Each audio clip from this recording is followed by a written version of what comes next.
अस्सलाम वालेकुम नाज़रीन, मेहरान टीवी सां गॾु मां आहियां सरदार अली लाखो ऐं सां गॾु साथ ॾींदो न्यूज़ एंकर मुबशर सोलंकी। सभ खां पहिरियों हिकु नज़र हेडलाइंस ते।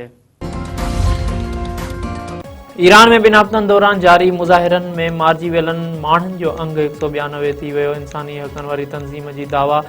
नॉर्वे सां तालुक़ु रखंदड़ ईरानी इंसानी हक़नि वारी तंज़ीम जो चवणु आहे त 14 ॾींहंनि खां जारी मुज़ाहिरनि दौरान 192 माण्हू मारिजी चुका आहिनि। मारिजी वियलनि जो अंग वधीक थी सघे थो। इंटरनेट जे बंदिश सबबि मारिजी वियलनि जी तादाद मालूम न पई थी सघे। कराची जनाबाग में तहरीक इंसाफ़ जो जलसो। कारकुननि रुकावटूं टोड़े जलसे गाह पहुची विया। मुख़्तलिफ़ हंधनि ते पीटीआई कारकुननि ऐं पुलिस में चकरियूं। नुमाइश चौरंगी वटां पुलिस केतिरनि ई कारकुननि खे गिरफ़्तार करे वरितो। जनाबाग में पीटीआई कारकुननि पुलिस मथां पथराव। पुलिस जी कारकुननि ते शेलिंग ऐं लठबाज़ी। केतिरा ई कारकुन ज़ख़्मी। वज़ीर आला KPK सुहेल आफ़रीदी चयो आहे त अॼु जलसो हर सूरत में कंदासीं। सिंध हुकूमत जनाबाग ॾांहुं वेंदड़ समूरा रस्ता बंदि करे छॾिया। जलसे में शिरकत लाइ ईंदड़ कारकुननि खे हिरासत में वरितो पियो वञे। सीनियर सूबाई वज़ीर शर्जील इनाम मेमून चयो आहे त सुहेल आफ़रीदी खे जलसे खां नाहे रोकियो। पीटीआई तरफ़ां जेके ख़ातिरियूं करायूं वयूं अफ़सोस जो उन्हनि ते अमल न पियो कयो वञे। जंहिं नमूने रोडनि ते रैलियूं ऐं जुलूस कढिया पिया वञनि उन सां ट्रैफ़िक में ख़लल पइजी रहियो आहे। पंहिंजे बयान में शर्जील इनाम मेमून चयो त पीटीआई जा कारकुन कानून खे हथ में न खणनि ऐं हुकूमत पारां जारी कयल गाइड लाइन्स ते अमल कनि। सूबाई घरू वज़ीर ज़ियाल हसन लंजार नुमाइश चौरंगी वेझो मीडिया टीमुनि ते हमले जो नोटिस वठंदे पुलिस एक्शन जे हवाले सां तफ़सील तलब।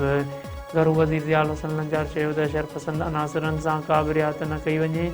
कंहिंखे बि अमन अमान जी सूरतहाल ख़राब करण जी इजाज़त न ॾिनी वेंदी। इस्लामाबाद में गैस सिलेंडर फाटण सबबि घोट ऐं कुंवार समेत 8 ॼणा फोत, 6 ज़ख़्मी। शहर जे G7 वारे इलाइक़े में गैस सिलेंडर फाटण सबबि इमारत मलबे जो ढेर। घोट कुंवार समेत 8 ॼणा फोत थी विया। रेस्क्यू टीमुनि पहुची फोतुनि जा लाश ऐं ज़ख़्मियुनि खे इस्पताल मुंतक़िल कयो। रेस्क्यू अमलदारनि जो चवणु आहे त राति देर सां ॼञ पहुचण बैदि सिलेंडर धमाको थियण करे घोट कुंवार फोत समेत 8 ॼणा ॿिया फोत ऐं 6 ॼणा ज़ख़्मी थिया।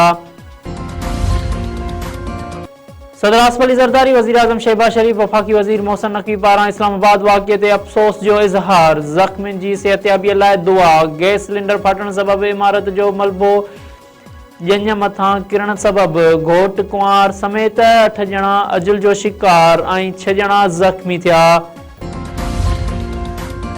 हुरन जे रूहानी पेशवा पीर पगारो चयो आहे त मुल्क में दहशतगर्दीअ सां हुक्मरान न पर फ़ौज मुंहुं ॾेई रही आहे।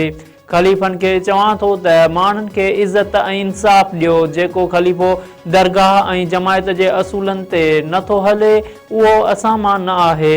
काफ़ी शिकायतूं मिलियूं तॾहिं मूं दरगाह ऐं जमात जे भलाईअ लाइ क़दम खयां।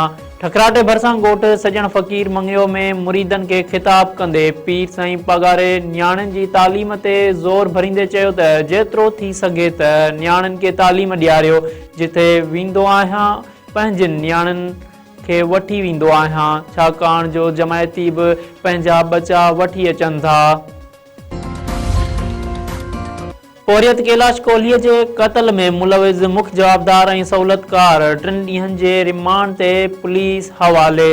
तलहार पुलिस कैलाश कोहलीअ जे क़त्ल केस जे मुख्य जवाबदार सरफराज़ निज़ामाणी ऐं सहूलियतकार ज़फ़रुल्लाह खे बदीन जी अदालत में पेश कयो। अदालत ॿिन्ही जवाबदारनि खे 3 ॾींहंनि जी रिमांड ते पुलिस हवाले करे छॾियो। नवाबशाह में 3 माड़ इमारत किरी पई, 2 ॿाहिरि दॿिजी फोत, 3 ॼणा ज़ख़्मी। शहर जे गोलीमार वारे इलाइक़े में इमारत किरण सबबि 4 वरियनि जो हमाद अब्बासी ऐं संदसि 5 वरियनि जो अहमद अब्बासी दॿिजी फोत थी विया। शाहिद अब्बासी, ज़ाहिद, शबाना अब्बासी ऐं अनाबिया अब्बासी ज़ख़्मी। इस्पताल मां ज़रूरी कार्रवाईअ बैदि ॿिन्ही भाइरनि जा लाश घर पहुचण ते कोहराम अची वियो। मेहड़वे जो हादसे में उमिरबाब चांडियो जो मासात फोत, 2 ॼणा ज़ख़्मी। कोहेड़े सबबि अटक पंप भरिसां मजदा ऐं ट्रैक्टर जे टक्कर में मजदा में सवार सब्ज़ी फ्रूट मंडीअ जो नायब सदर वापारी अॻुवाण मेहरान चांडियो फ़ौत थी वियो। राशिद जतोई ऐं मसूद जतोई ज़ख़्मी थी पिया। लाड़काणे पुलिस पारां मुबैना बदनाम ॾोहारी के मुक़ाबले में मारण जी दावा। पुलिस मूजिबि गेरेले में चेकिंग दौरान ॾोहारनि सां मुक़ाबिलो थी पियो, जंहिंमें 25 लख इनाम रखियल धाड़ेल कीहर उर्फ़ कीहो जतोई मारिजी वियो। संदसि कब्ज़े मां क्लाशनकोफ हथ कई वई आहे।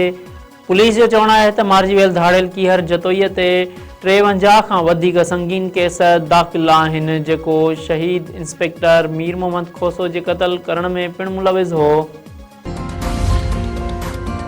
सिंध जे मुख़्तलिफ़ इलाइक़नि में कोहीड़े जो राज, थधि में वाद सबबि रोड रस्ता वीरान। हैदराबाद, मीरपुर ख़ास, बदीन, लाड़काणो, नवाबशाह घोटकी, नौशहरपुर दादू, जेकमाबाद सक्कर, शिकारपुर समेत मुख़्तलिफ़ शहरनि में कोहीड़े सबबि माण्हू घरनि ताईं महदूद थी विया आहिनि।